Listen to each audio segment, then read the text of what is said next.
आश्चर्य नहीं होता कि ये जानते हुए भी कि वो विष है, तुम प्याला होठों से लगा लेते हो। शास्त्र कहते हैं, जो सुख इंद्रियों के संयोग से मिलता है वो आरंभ में तो अमृत जैसा लगता है, किंतु परिणाम में विष बन जाता है। यही आसुरी आनंद है। आज मैं तुम्हें कोई भय दिखाने नहीं आया, आज मैं दर्पण दिखाने आया हूं कि तुम्हारी पवित्र आत्मा इस विष की प्यासी क्यों है।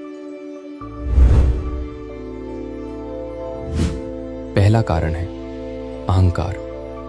आसुरी आनंद हमें यह भ्रम देता है कि हम स्वामी हैं, हम कंट्रोलर हैं। जब तुम किसी पर क्रोध करते हो या किसी का अपमान करते हो तो क्षण भर के लिए तुम्हें लगता है कि तुम शक्तिशाली हो। तुम स्वयं को ईश्वर समझने की भूल कर बैठते हो।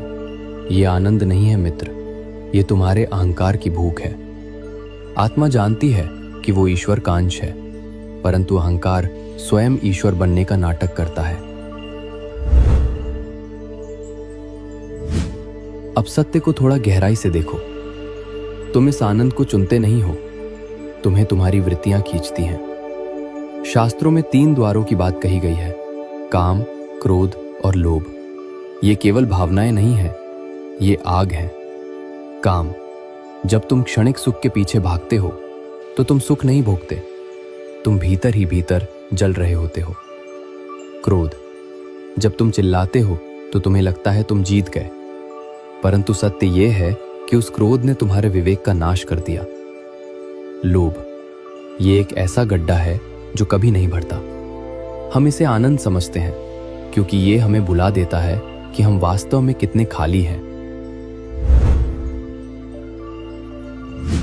तीसरा कारण है प्रमाद, लेजीनेस।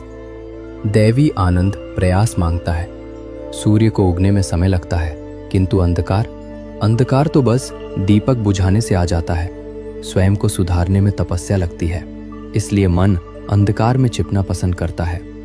व्यर्थ समय नष्ट करना, अपने कर्तव्यों से भागना, ये सब आत्मा को सुला देता है। ये एक मीठा विष है जो धीरे धीरे चेतना को समाप्त कर देता है।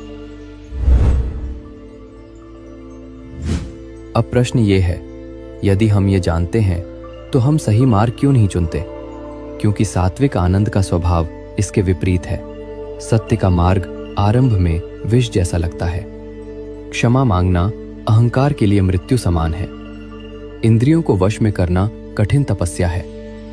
मौन रहना मन को पीड़ा देता है, इसलिए हम भागते हैं। हम उस विष को पीने से डरते हैं जो हमें पवित्र कर सकता है। हम उस सरल मीठे जहर को चुनते हैं जो हमें धीरे धीरे मार रहा है। ये सब कठिन है, ये तपस्या है। ये उस कड़वी औषधि की तरह है जो जीभ को बुरी लगती है, परंतु भीतर जाकर सारे रोगों को जड़ से मिटा देती है। मनुष्य कड़वाहट से डरता है, इसलिए वह मीठा विष चुन लेता है। हम परिणाम नहीं देखते, हम केवल स्वाद देखते हैं। स्मरण रहे मित्र, अंधकार को लाठी से मारकर नहीं भगाया जा सकता। अंधकार को हटाने के लिए केवल एक दीपक जलाना पड़ता है। तुम्हें अपने आनंद का स्रोत बदलना होगा। जब तक तुम बाहर की वस्तुओं में सुख ढूंढोगे, तुम हमेशा भिखारी रहोगे। जिस दिन तुमने भीतर मुड़कर देखा, जिस दिन तुमने नाम जप और एकांत में रस लेना सीख लिया, उस दिन तुम्हें समझ आएगा कि शोर में केवल उत्तेजना है, परंतु शांति केवल मौन में है। इसका परिणाम अमृत है। ये वो सुख है जो कभी समाप्त नहीं होता। तुम्हें चुनाव करना होगा, अभी का मीठा विष या अनंत का अमृत। यदि तुम आज भी भटकते हो तो चिंता मत करो। जब भी यह क्षणिक सुख तुम्हें पुकारे तो स्वयं को याद दिलाना, मैं शरीर नहीं, मैं अविनाशी आत्मा हूं। क्षण भर के सुख के लिए अपनी अनंत शांति का सौदा मत करना। मेरी ओर देखो, मैं वही आनंद हूं जिसकी तलाश में तुम युगों से भटक रहे हो।